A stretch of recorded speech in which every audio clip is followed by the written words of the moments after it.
These past few weeks, we've been dealing with this topic that Adrian has been teaching us on, which is the idea of coming as we are. Coming as we are. He started with the idea, the invitation that Jesus brings that says, "Come to me, all you who are weary and heavy burdened and heavy laden, and I will give you rest." An invitation and a promise to all those who are weary, burdened, stressed, overburdened, hurt, worked. Folks like us in the Western world who can't stop doing and are addicted to performance. This invitation says that Jesus says, "I am humble and I am meek and my burden is light, and therefore you can find rest for your souls just by being with me." Adrian then went on and moved and gave us a story that helped us display what this actually means, what this looks like.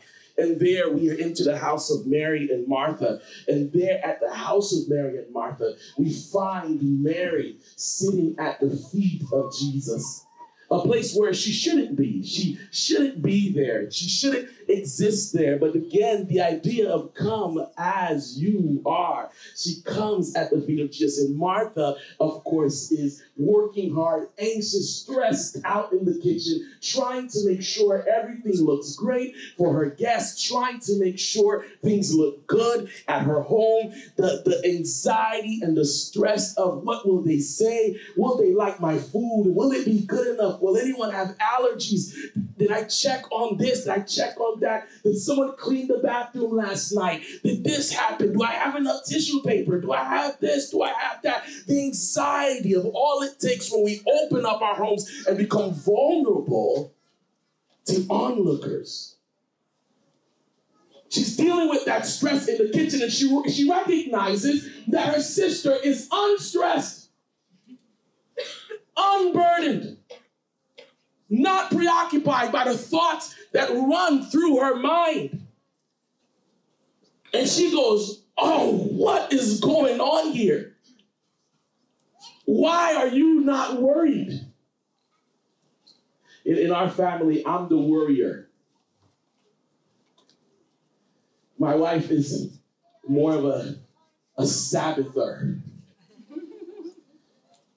She relaxes and enjoys, and I'm going, "How are we going to do this? How are we going to do that? How are we going to do this?" I remember with the idea of coming to Australia, I'm like, what's good? And she's like, "Well, God told me." I'm like, "I know, but how? How are we going to take care of this? How's this happen? What's going to happen to this? What's going to happen to that? We're going to be so far away from family. What is this? What is that?" And she would just, "This is what God said." I'm going, "You're not worried?" And I come to figure out, it wasn't that she wasn't worried, she just handled it better. But Mary is handling it in a way that Martha doesn't like, as Adrian showed us. And so she goes to Jesus, and she passes the ball to Jesus. She gives him an assist, and she expects now. She expects that Jesus is going to make the shot. Because it's not Mary's right to sit at his feet. And so she goes, "This man who's wise and has wisdom and knows how to do things and knows how to say the right things. If I try to talk to my sister, it might not work. But Jesus, he's going to do the right thing." Of course, Adrian told us that she was sorely disappointed, much like true basketball fans were this week. Those of us who believe in the NBA, the National Basketball Association, not the North American Basketball Association. True believers, world champions, were disappointed that it came from the North.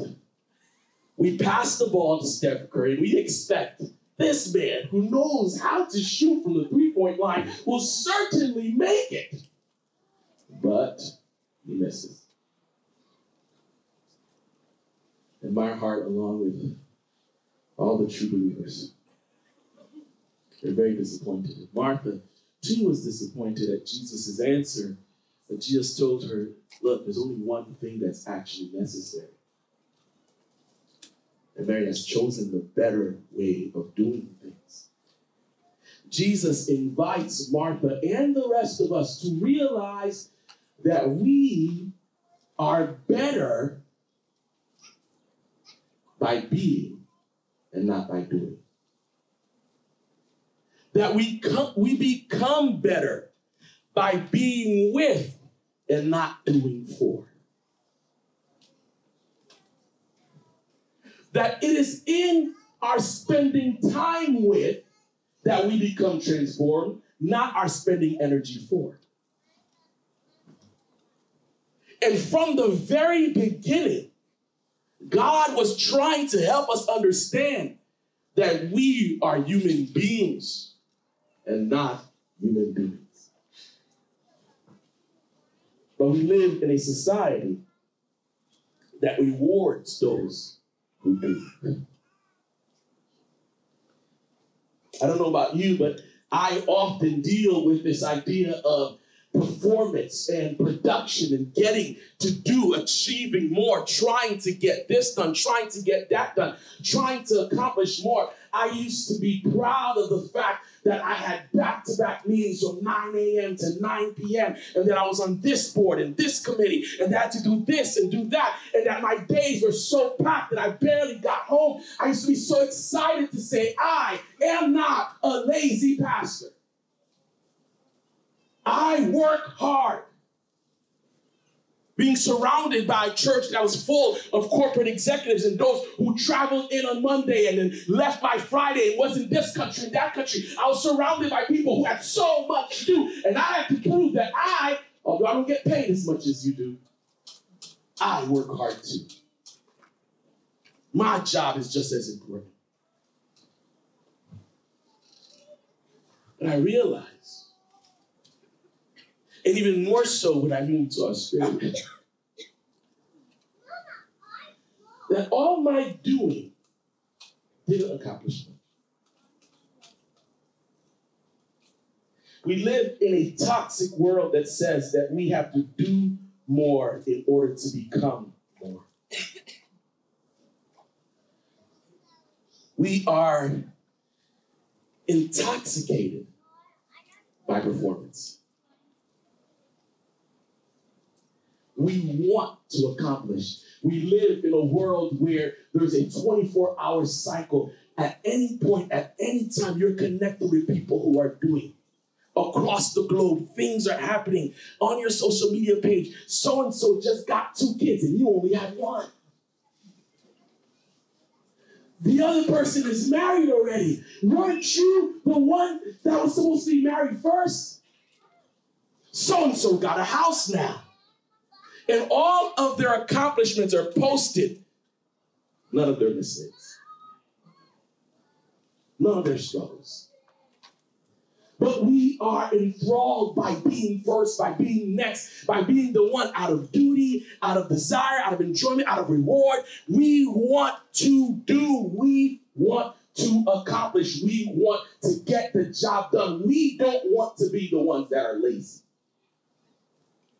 We're intoxicated by this idea of getting the report done, getting the project done, getting this task done. And now our society is training our children to do the same. You must pass this test and this exam and that and this. And you have to do this accomplishment. You have to be part of this club. You have to be part of this. You have to be going there. You got to. Because only then do you achieve and accomplish. But even society today is recognizing that all of our doing is not accomplishing much. We are the most overworked society in human history. And yet we accomplish the least. Harvard Business Review just produced an article and research that shows that the more work that is being done, the more hours we're clocking in, is actually doing worse for our health, worse for our companies, and worse for our society. That people are not actually accomplishing more by being at work more, by logging on more hours, that they studied people who worked harder and those who just worked just enough. And there was no difference between the results that occurred. In Finland, a research was just done in Finland, and then they discovered that even those people who say they enjoy what they do don't do much. They found that the people who did more and worked more and enjoyed what they do, because they lacked perspective, spent more time on things that actually didn't matter for the company than on things that did. Because there wasn't enough time to rest and pause and relax and look at the bigger picture, they did a lot of the details, but weren't able to see the bigger picture. Studies show that this lifestyle brings us diabetes, insomnia, unable to see life in the right way. It cuts short our life system. It just keeps hurting us, hurting our culture, hurting our society. People are angrier, people are harsher, people are less able to connect with people, less able to relate, because we live in an overworked, overburdened, overstressed society. And we know this. I'm not saying anything new to you, but we keep doing it anyway. We are intoxicated because the perfect recipe has been created. Economic incentive mixed with organizational hierarchy, positional leadership, mixed with deep-seated psychological needs, and constantly surrounded by those who are accomplishing more through social media. We gain more followers, more friends, and less connection. The perfect recipe for burnout. And part of the difficulty is that we believe that this is a better way of living. And you would think, now let me bring it home. You would think, for those of us who aren't part of this tradition, you could close your ears, but for those of us who grew up in this Adventist thing, it's even worse for us. Because we take the antidote, the antidote to this restlessness, this Sabbath rest, and we make it another day of work. We do for God on this day. From Sabbath school to Sabbath afternoon. We work another way of intoxicating ourselves with the desire to do more. And for us, because it is godly, then we think, okay, this is good. We're doing good. And so here's another way of feeling good about ourselves, of feeling important, and of having control. And let's not talk about nominating committee time. Will they give me the position again? Will I keep what I've always had? How dare they not ask me? See, I can't preach too hard because I have to be the pastor next week. If this wasn't my church, I'd preach a different sermon because I get to walk away. But since I love you, I'll stop the preaching right there. But we find relevance in what we do. Yet we were created to find relevance in who we're with. Genesis chapter 2, let's get into the word. In Genesis chapter 2, we find God right at the beginning of creation. Right at the beginning. God has created the world around us, and now humanity is there. 6 days have gone by. He's created light. He's separated light from darkness, water from the sky. He's thrown vegetation on the ground. He's put beasts and creeping, crawling things all around the earth. And now He's made the planets and the stars to tell times and seasons and days. He's called the sun to govern the day and the moon to govern the night. He's separated things that used to be to things that are. He called light from somewhere unknown and brought it to somewhere present. And then his crowning creation, or what we believe is his crowning creation, humanity itself. God looking in the mirror and creating out of his own image, Adam, Eve. And he tells them, be fruitful. The first command humanity receives is to be fruitful and multiply, increase in number, and have dominion over the earth. And right after that proclamation, this being fruitful, we get Genesis 2. He looks at everything. He says, oh, it's good. In verse 1, thus the heavens and the earth were completed in all their vast array. The seventh day God had finished the work. Verse 2, by the seventh day God had finished the work. Verse 2, by the seventh day God had finished the work he had been doing. So on the seventh day he rested from all his work. Then God blessed the seventh day and made it holy, because on it he rested from all the work of creating that he had done. You know what's interesting in this text? It doesn't say that by the sixth day God had finished his work.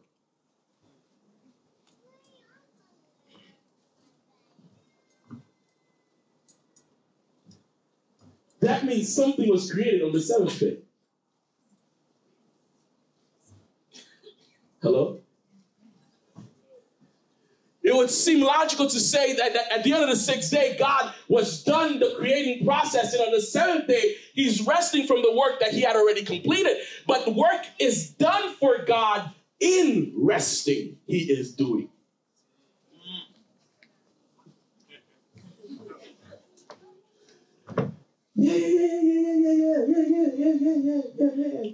Yeah. By the seventh day, he had finished everything that he had done. There was no need for a seventh if everything was done on the sixth. Because why is there not an eighth? You see, something was missing from the universe on day 7. On day 6, everything that needed to move and act in space was created. But time needed to be blessed on the 7th day. Okay. Let me help you. In Genesis chapter 1, the first thing God creates is actually time. I know. The time that you and I understand, the chronological time that you and I know, God exists in a different type of time, but the time that you and I understand is created on the first day. He separates light from darkness, and then he says there is evening and there is morning. He creates the cycle of days on the very first day. He gives rhythm of rest and work. The very first day. And on the 7th day, he separates and holifies a specific time for rest. You and I look at that word rest and go, wow, rest. The Hebrew word manuha that it comes from is actually meaning something way more than just rest from work.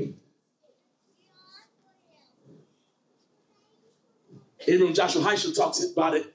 Manuha is repose, tranquility, peace, stillness. It's not by accident that the psalmist says in Psalms 46, be still and know that I am God. In other words, the only way to know is by being still. Woo. that the more doing I do, I'm not accomplishing much. I'm not actually achieving more. I'm not actually gaining information by doing. I gain information by reflection, by resting, by being restored, by repose. The universe did not have peace or tranquility until Sabbath day. God grounds his creation with rest. Okay. Let me help you. You are not the finishing act of God. What was created for you is the finishing act of God. Oh, did you hear what I said? We've always thought that humanity is the finishing act that God does, but God says you're so important, I have to create one more thing for you. Rest, which is the final destination of humanity. Eternal rest with God. On the seventh day, God says, I know what's going to happen later. And I know we'll lose touch. And I know things will get messed up. But don't ever forget what I made you for. I made you to rest. You are a human being, not a human doing. He takes out time. He separates himself from his work. And we know it was special. We know that's not something he usually does. Because later, when we meet Jesus and the Pharisees are asking him, why are you working? What's going on? Why are you still working on the Sabbath day? Jesus says, my Father is always working. That means that day was a special day. Oh, I don't know if you understand. He said, my Father is still working. He's always working. By being who he is, he's constantly creating. He took a pause for you and I that day.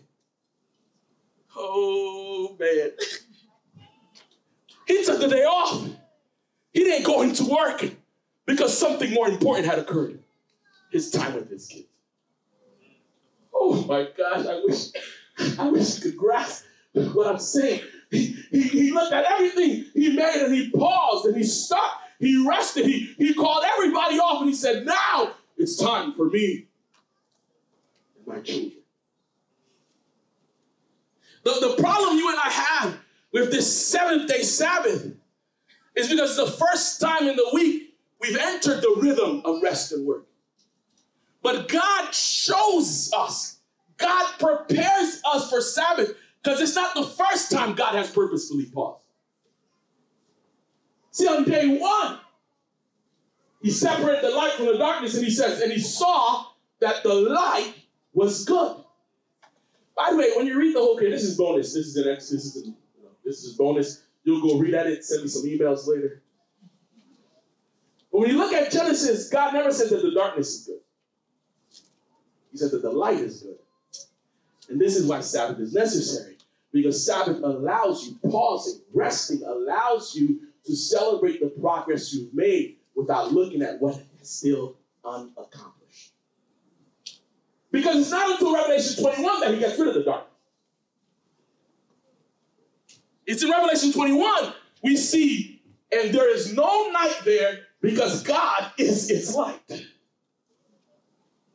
But from chapter 1 of Genesis, God said there's a problem with this darkness. And in fact, he enters into the chaos by resting. The very few verses says that the Spirit of God was hovering, resting, abiding over the waters while darkness was over the surface of the deep. There's a big problem in the universe, and God is not troubled. He knows in all time, in everything, all things will work together. He is paused. He is poised. He understands. What I love about the Bible is every time heaven is open, there's chaos on the earth, and God is sitting on the throne. You and I in the midst of chaos, because we're so used to doing. Whenever the crisis hits, we go, what do I need to do? How can I do this? Oh my gosh, I don't know. How am I going to do this? How am I going to, maybe I should do this. Maybe I should do that. And in all of our energy of doing, we do the wrong thing and have to fix it later. Hello? But have you ever tried not doing? And then all of a sudden, it gets solved without you? The entire creation is teaching you God doesn't need you to solve your problem. And I think that's why he made you last. Because you would have been really talking. He made you last because you would have given him, well, maybe we should put the sun this way. God, I don't know about this whole sun thing out there. What if the sun came from the water? That would be really beautiful. It would be a constant rainbow coming out of it. That would be really nice. God, I don't know. This is how you and I pray. God, let me be your will, but please do this, and that. But all of creation teaches us that we enter God's finished work.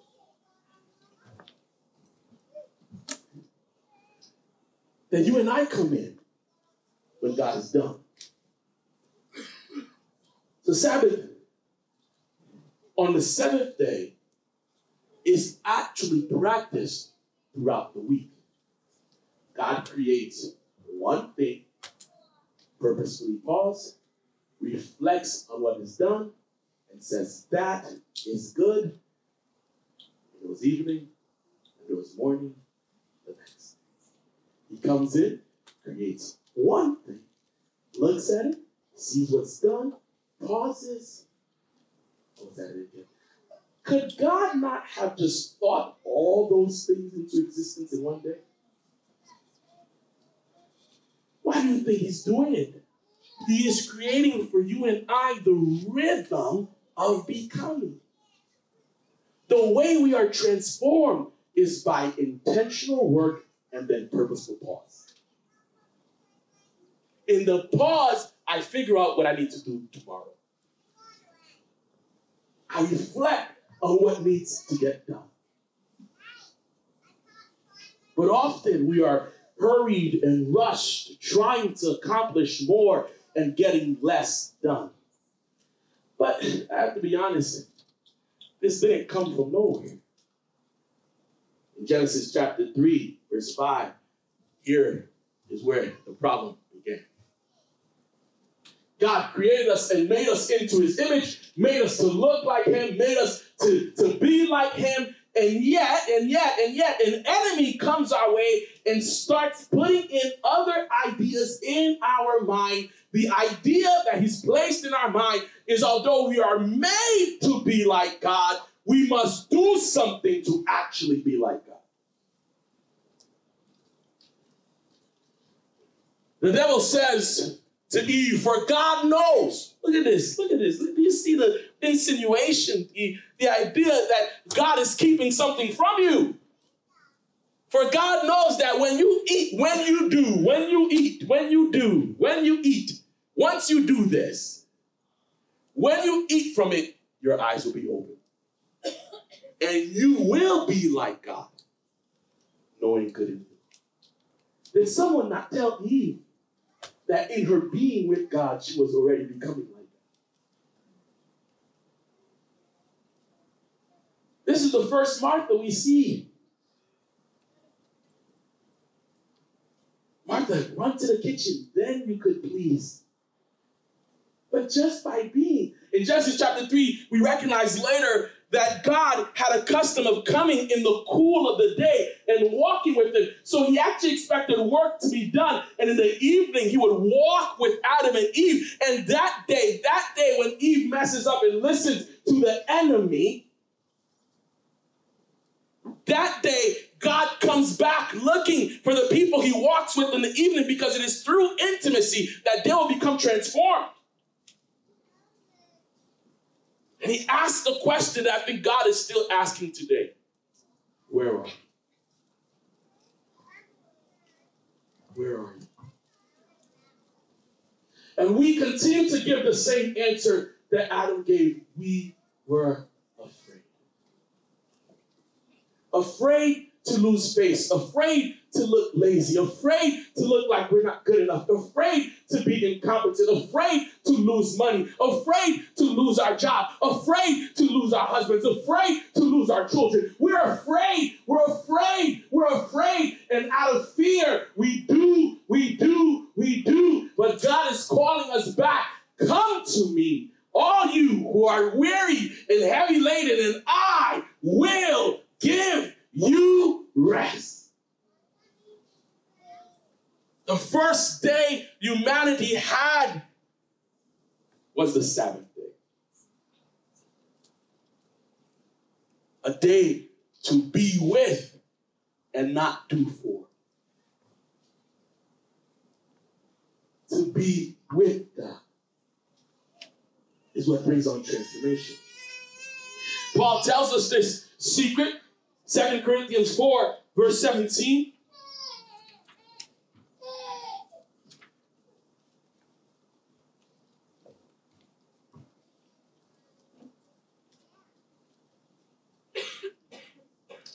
It might be 1 Corinthians 4. I keep messing up the media team. They're going to hate me.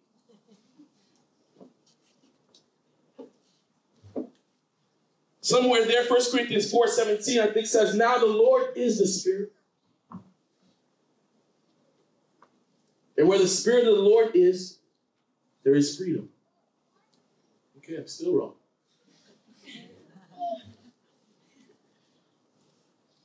And we all, with unveiled faces, contemplate the Lord's glory, are being transformed into his image with ever-increasing glory, which comes from the Lord, who is the Spirit. 2 Corinthians 3. There you go. Thank you, Adrian. Is it 2 Corinthians 3, verse 17? Thank you. There you go. You see, I simply was, and God fixed it. God used you, Adrian. Obviously, you're not God. 2 Corinthians 3, verse 17. Now the Lord is the Spirit. And where the Spirit of the Lord is, there is freedom. There is what? Freedom. Freedom is the antidote to fear. He calls out to Adam and Eve, where are you? I was afraid. But he says, come to me. Come to me. Because in his presence, there is freedom from fear, freedom from shame, freedom to, it doesn't matter what other people think, because I'm going to fix this for you, Adam. I'm going to fix this for you, Eve. I will send my son, who is our ultimate Sabbath. Jesus is the Lord of the Sabbath. I love people who say Sabbath is no longer important. And for some, it's silly, it's this and that. And I go, man, why would Jesus call himself Lord of something that's not essential? He says, I am the Lord of this thing. And Sabbath was made for man, not man for the Sabbath. It was made not as a day that we don't do, but as a day that we are, that we just be. We're so focused on doing that Sabbath has become, for those of us who are part of this tradition, Sabbath has become the day that we don't do stuff. You're not allowed to do this. You can't do that. You can't do this. But rarely have we been invited to be. To embrace being still, being present, spending time with our family, spending time with God, just connecting with. The invitation is not one to not do. The invitation is what God said to Adam and Eve, come to me. At the end of your week, come to me. At the end of the trial, come to me. At the end of the storm, come to me. I will give you rest. You will find rest for your souls. I will help you understand what you've gone through. Psychological research says that several people can go through different events in their lives. And for one person, it's traumatic, and for the other, it's not. Same event, same difficulty. One person finds it devastating. The other person finds definition.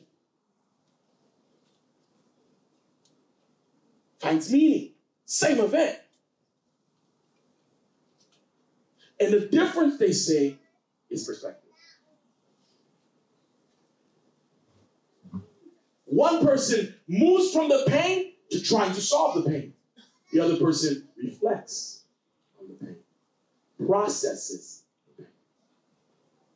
And I have to admit that this message is more for me than for you. I am the guy who runs from processing. I am the person who is afraid of reflection because I'm afraid of what I'll find. One of the most instrumental moments in my own life was when I was brought to a cemetery. And my assignment was to sit there with a journal and be still and let God say whatever was needed to be said. My wife will tell you these are moments I'm afraid of. When she goes, "Can we talk?" I'm like, See, for those of you who come to know my wife a little bit, she doesn't ask chill questions.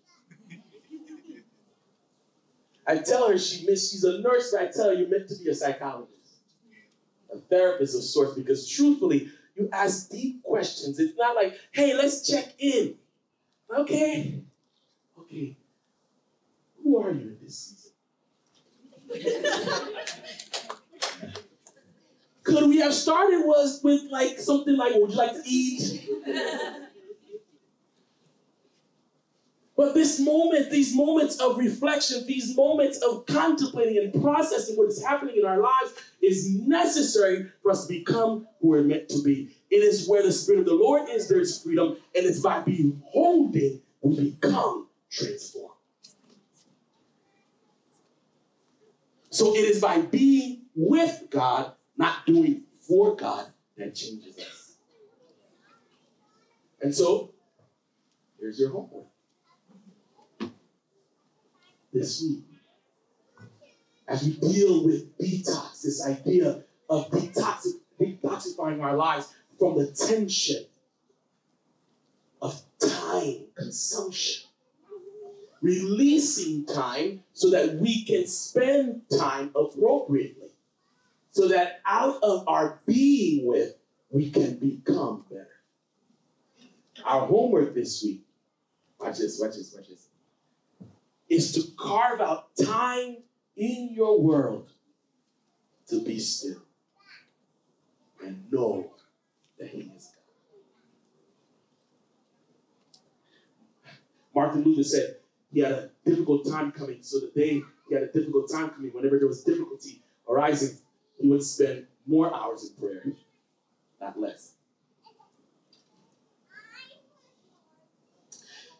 I want you to spend 30 minutes out of your time. Grab a notebook.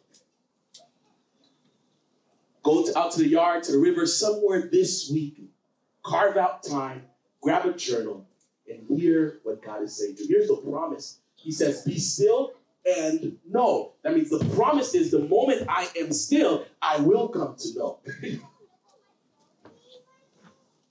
And here's the homework assignment number 2. Homework assignment number 2 is watch this. This is the thing that this is gonna be crazy for me to even suggest from the stage. During this next week, I want you to prepare for Sabbath. Wow. Pastor, you're talking crazy. Prepare for time off with God.